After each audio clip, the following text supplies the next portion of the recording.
Hi everyone. So hopefully Titan can hold the camera for a considerable amount of time in this position because I need both hands to work the iPad thing. Trying something new. Trying a little something new here. Okay, so let's do a quick test review. Well, as quick as I can make it. For incompleteness, right? I'm not going to do systems on this because systems takes another amount of time that I'll try to do another video in a minute. But this is going to just be on the conic part, right? So ellipses, hyperbolas, parabolas. I really don't think I need to do circles here, but let's see how it goes. All right, so for the test, I already sent out what's going to be asked on the test. So it's going to be a lot of that kind of equation building type stuff. So let's see what we can do. So let's talk about an ellipse first, okay? So with an ellipse, I'm gonna give you a problem, and let's say that problem gives you vertices and co-vertices, and that's it, right? So let's say the vertices are 4, 5, and negative 24, 5, and let's say the co-vertices are negative 10, 16, and negative 10, negative 6. Okay, so that's all the information it's going to give you. So remember with an ellipse, right, the vertices are determined by what is bigger, like the bigger value. So if your A value is bigger, your vertices or your ellipse is going to be wider. And if your co-vertices or your Y values are bigger, your B value is bigger, it's going to be taller, right? So in this particular case, our vertices change with the X values here, which means the Y's stay the same. So our A value is going to be bigger here. Now, the first thing we need to find is we need to find the center. That's like the biggest thing we need to find. So again, I'm trying to change this to an equation. I want the standard form of the equation here. So remember, standard form is what we know and love of our equations.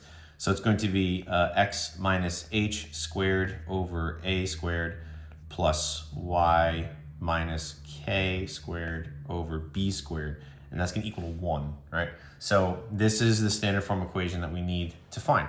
So we want to find the center first. Well, so if I know that the vertices are 4 and negative 24, we want to find the difference between those two numbers. How many units do I have to go to get from 4 to negative 24? Well, that answer is 28. So if it's this difference of 28 units, half of that is 14. So 14 is going to tell us what the center or the X value center is. So if 4 is one of them, I'm going to subtract 14 from that, and I'm going to get a negative 10. So negative 10 is going to represent the X value of the center of that ellipse. Now, we also know that since the vertices go right through the center, we know the Y value has to be 5. Now, we can just check that, right? Because if my vertices are here, my co-vertices have the same X value, meaning their Y's are different. So what's the difference in terms of units between 16 and negative 6? Well, that's a difference of 22 units. We'll divide that by 2, gives me my 11. And the 11 is what I'm going to subtract from 16 to find the Y value of the center. So 16 minus 11 is 5. So we found a really key piece of information here, right? The center is going to be 10, negative 10. Ooh, I hate that overlap. Ugh. I should probably just do it once.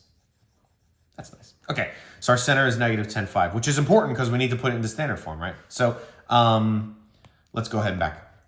So if I found the center, I can start to build my center or my standard form equation. So it's going to be x plus 10 squared over some value we don't know yet, plus y minus 5 squared over some value we don't know, and it has to equal 1, right? So let's find out what the a squared and b squared is. Well, we already know what the a squared and the b squared is, right? So remember that difference between the two values of our x's? Well, 14, well, that's going to be 14 squared, which is going to be our a squared value. So 14 squared is 196. Okay, and the difference between our co-vertice values, which was 11, well, 22, it's going to be 11 squared. I don't know who this is. I have no idea who that is. So if you saw that number, who knows? So a squared, so that means 11 squared is b squared. So that's 121. So we've got our final answer. The final answer here is this value, this stuff here. Okay. So what did we really do here? Well, we We knew it was an ellipse because it said find the equation of the ellipse. Now, we also know it was an ellipse because it gave us vertices and covertices. Ellipses are the only thing that do that, right? So you know right away that that's an ellipse because it's giving us a vertice and a covertice. Because it's giving us those two things, this is actually a very simple problem. We find the differences of whatever's first, meaning the vertices, because that's what leads, right? Or that's what that's what bigger is, either a squared or b squared. And then we still use the values that we subtracted and divided by 2 from to find the center, and then the a squared and b squared. Okay, so that's an ellipse, right? All right. From a graphing standpoint, you could graph it. It might make it a little easier to look at, but it might take too much time. Let's move on. Let's change it to color. Let's go. Gray might be too dark. Let's go blue. All right. Hyperbola. What's that? Oh, that might not be. No, that's not good. That's not good. That's not good. Hyperbola. Okay. So with my hyperbola, it's going to give you general conic equation. Okay. So here's an example, and it's going to look something like this on the test too. So negative x squared plus y squared plus 18x plus 18y minus 144 equals 0. Okay, so this is general conic form. We want to change to standard form. Now again, standard form of a hyperbola is exactly the same as standard form of an ellipse. But remember with a hyperbola that it's a minus sign in between, right? So that's going to be huge. So it's still equal to 1 as well. So it's basically the same as I think. All right, so we need to complete the square. So we need to CTS here. We need to complete the square in order to reveal the vertex or the center and then reveal the a squared and b squared thing. So this is going to be a little bit weird. All right, so first I'm going to add 144 to both sides.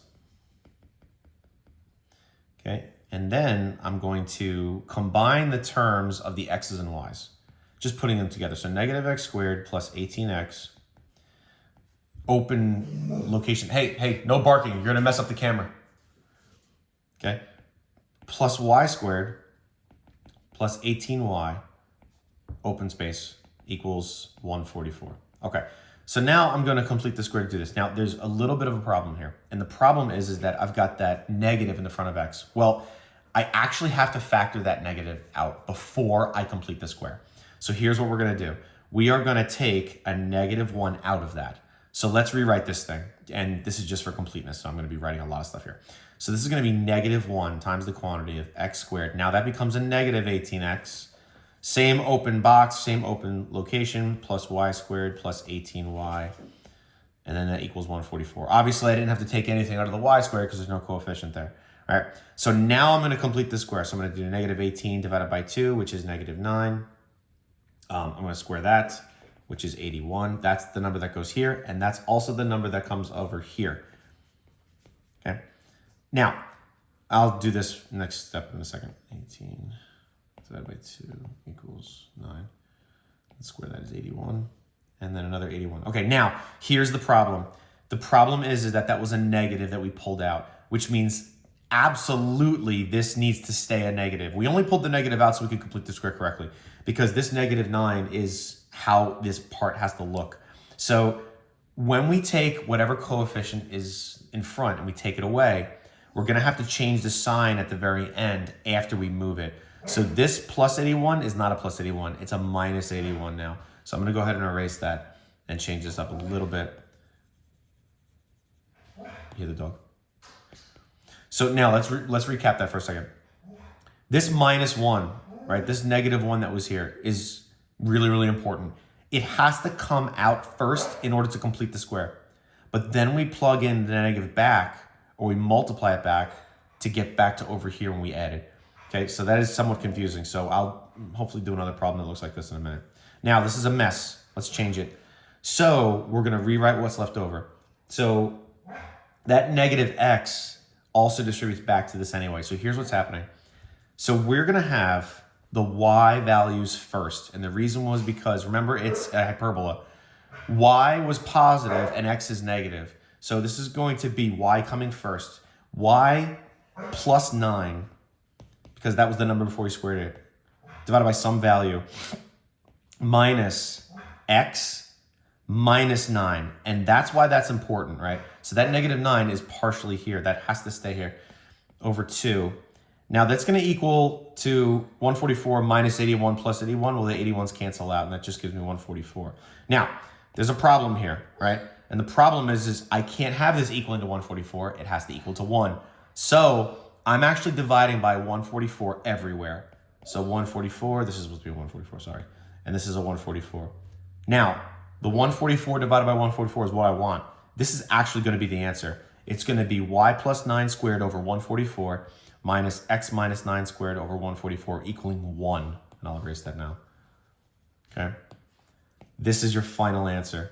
Now, let's recap this. That might have been a little overkill.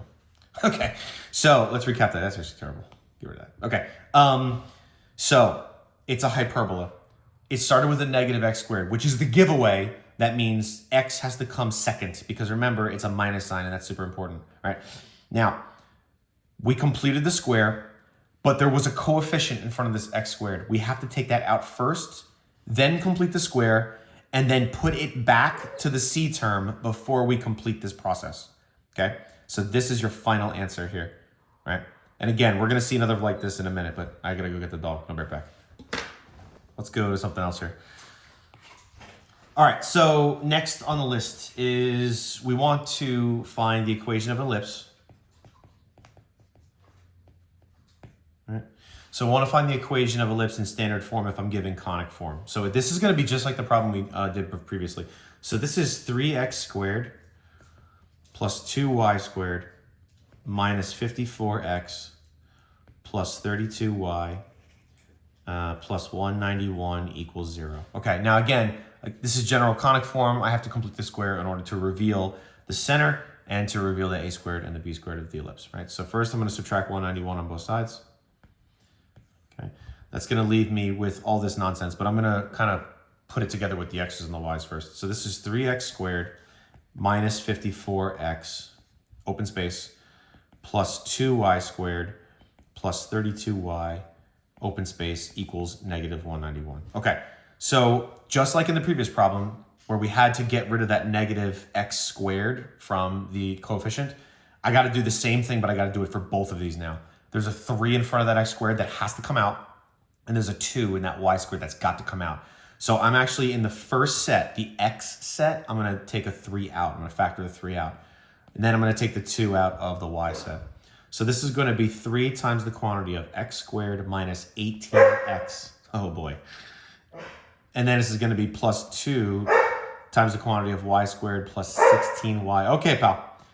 Equals negative 191. So all I did was I took out the coefficients of both those terms. Now, I'm going to complete the square like normal. How are you holding the camera when you're barking? Come here. Come here. Come on, buddy. Goodness gracious.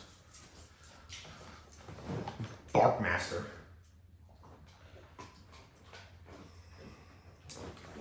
Bark master. Okay. All right, buddy. You stay. Okay.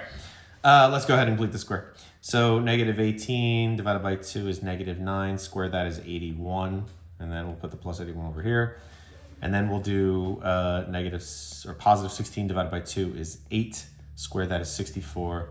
And that's 64. Now remember, it's not actually those numbers. I'm only doing that because I'm trying to show the completeness and because I really messed up. So I have to reintroduce that 3 and that 2. I have to multiply them back so I can add the true form, the true number to the right-hand side. Because it's not 81 and 64. It's 3 times 81 and then 2 times 64. We had to take those values out. And we had to take those values out so we could get the numbers we needed for completing the square. So instead of 81 and 64, what's it going to be really? 243, because 3 times 81 is 243, and 2 times 64, which is 128. Okay, so now we're revealing everything that we need. So this is going to be, and remember it's an ellipse, so it doesn't matter what comes first or second because we don't know the vertices and covertices, nor do we need them. All right. So we have here x minus 9 squared. I guess I can leave that for now. Plus y plus 8 squared. And again, I'm getting those numbers because it's the number just before we square it. Those are always the giveaways, right? There'll always be those two values. And that's going to equal, what did I have here? 180. Negative 191 plus 243 plus 128 is 180. Okay. But I can't leave it like this because this is like an equation for a circle, but it's not because it's not a circle. So we have to make this 1, which means we'll always divide by 180 or divide by whatever's here on both sides. So this is where the fractions come in, right? So, oh, I forgot a step, sorry. That 3 in the front had to stay out and that 2 in the front had to stay out, sorry. So we'll recap in a second. This is 1. All right, so this is going to be 3 over 180 is a fraction that simplifies. So that's going to be x minus 9 squared over 60 plus y plus 8 squared over 90 equals 1. This is the final answer. Okay, so a lot of stuff going on here. Let's start from scratch. The ellipse was in conic form, general conic form. We are going to complete the square in order to reveal the center and to reveal the a and b values.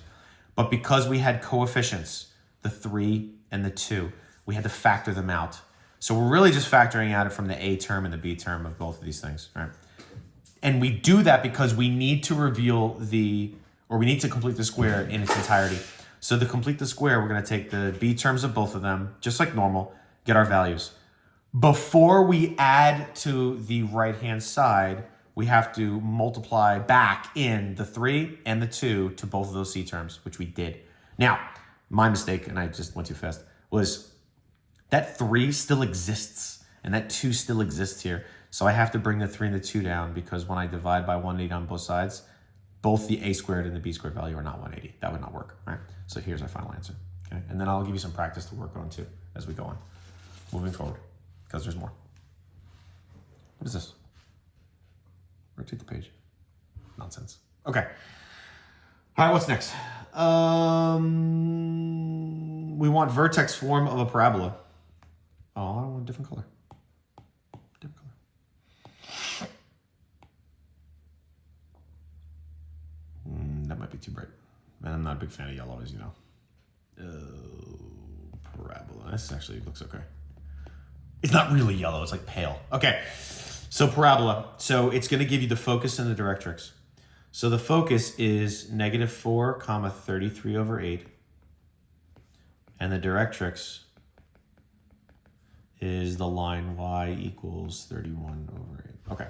So we've got a couple of things that we got going on here. Number one, we really need to know how this parabola opens up. Well, because the directrix is a y line, right? The y line is horizontal. That means that this parabola has to open up like up or down. Because if the directrix is a y line, then the directrix goes like this. So it's either going to look like this or like that, right? So the focus is negative 4 comma 33 over 8. Well, remember that the focus is always on the inside of the parabola. Well, 33 over 8 is greater than 31 over 8, which means this parabola is going to open up. So opening up is helpful for us. And that's going to help us with our equation. And I want vertex form for this. I don't want standard for this. That would be hard. Or not hard. It would just be more steps. All right, so what do we do first? Well, because we know the focus is negative 433 over 8 and it opens up, that means that the focus equation was h comma k plus 1 over 4a. On your packet today, you might have seen a p here. It's the same thing. I just use a because a is a little bit easier to remember because a is in the quadratic or it's the first term's coefficient anyway. So we know that to get that value, we had to do this. So let's find out what the center is. Well, if h is just h, that means the x value of the vertex is negative 4. Well, I also know that 33 over 8 represents my represents the focus. So that means k plus 1 over 4a was 33 over 8. Now, we actually know what the y value of the vertex is because remember that the vertex of a parabola is equidistant or the focus and the directions are equidistant from the vertex.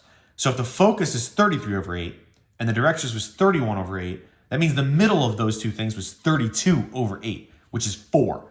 Okay, so the center or the vertex of the parabola is negative 4 comma 4. Now that helps us find what the a value is, and that's really the only thing we need that's left over. So to find the a value, I know that 4 is k, so 4 plus 1 over 4a has to equal the focus of 33 over 8, which was what I was alluding to earlier. So if we subtract 4 on both sides, we'll have 1 over 4a, and that's going to equal 1 over 8. Well, forget about the fraction and don't make it more difficult than it needs to be. A is 2, right? Because 4 times 2 is 8. So that means a is 2. Now we have everything we need. We have the vertex and we have the a value. Well, vertex form is y equals a times the quantity of x minus h squared plus k. So now I'm just putting in, does this work? Yay. Okay. So we have y equals 2 times the quantity of x plus 4 squared plus 4. Done deal. Final answer. If I highlight in yellow, and it is yellow, is it going to look okay? It's okay. It's okay. That's ugly. Okay. So again, I'll give you another practice problem like that in a minute. Okay. Maybe last one? Yeah, last one. Go up. Okay. Blech.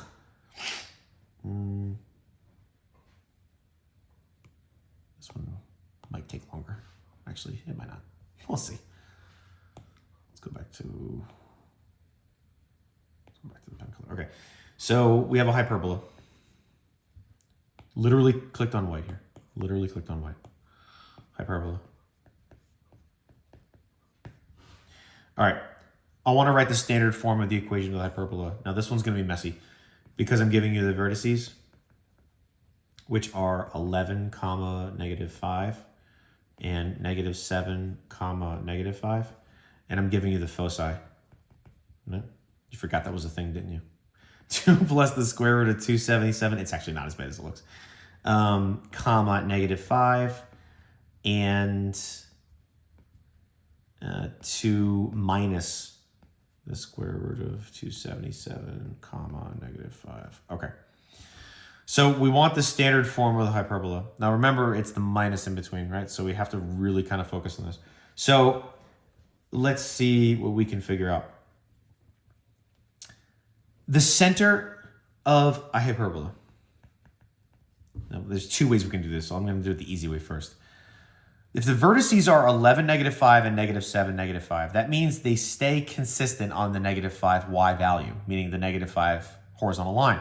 That means the center's k value is negative 5, because it doesn't deviate from there. Now, if that's the case, that means the foci is always going to be h plus or minus c. Well, you see how it's 2 and then it's 2? That means 2 is the x value.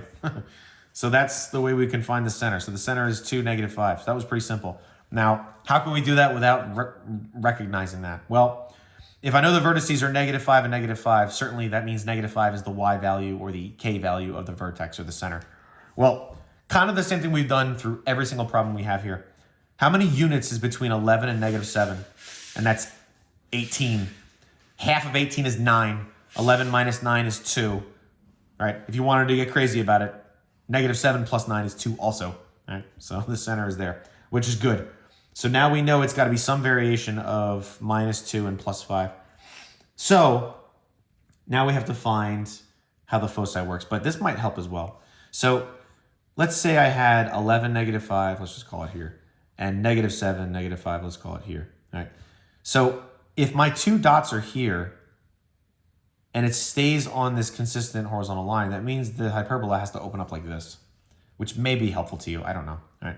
So because it opens up left and right,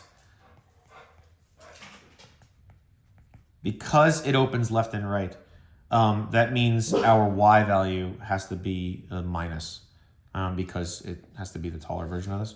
So it's going to actually be x minus 2 squared over some value we don't know yet, minus y plus 5 squared, and that's going to equal some value. We don't know it yet exactly though. All right, so I can put it equals to 1 just now. All right, so let's figure out the rest of this stuff. Now, because we're given the foci, remember that in a hyperbola, the foci is c squared equals a squared plus b squared. It's always like that for hyperbolas. The foci always ends up with c squared. Well, we know what c squared is. It's the square root of 277. So we can say that 277, because it's the square of that, so it's not actually the root, is going to equal a squared plus b squared. Well, this is the part that we need to find out, right? So how did what was the best way of doing that there? My a value. Okay, so remember how we said what the difference was of these two values? Well, it's going to be the same process, right? So my a value, which is the x's here, right? So it's going to be this and it's going to be this. Well, we said it was 18, right? And we said half of that was 9, right? Well, if I said that half of that was 9, that means it's going to be 9 squared, which is 81. So that means my a values are 81, right? And again, how do I know that? Well, it's kind of the same thing we did really early on with, I think, the parabola. No, it must have been the ellipse problem. The a squared value is always half of the distance between their vertices, because it's got to be right in the middle. So it's basically the distance from the center to one of the vertices. So because that was 9, we always square it because it's a squared. So it's 81. Now we can just do a little bit of math to find the b squared value. So 81, subtract on both sides, 277 minus 81 is 196. So my 196 value is going to be my b squared value. So we've got everything we need. So it's going to be 81 under the x squared, or x minus 2, and it's going to be 196 over this. So here we go, like that. Yay. Okay, so that was a long video, far longer than I wanted it to be. But I hope that was a lot of help to you. So I'm going to send a remind text shortly with a couple of practice problems just like this, so you can work them out. Everything we did today is going to be on the test tomorrow. So I'll give you some practice that you can work on if you want with an answer key, okay? Way to go, Titan, holding the phone steady for the whole time.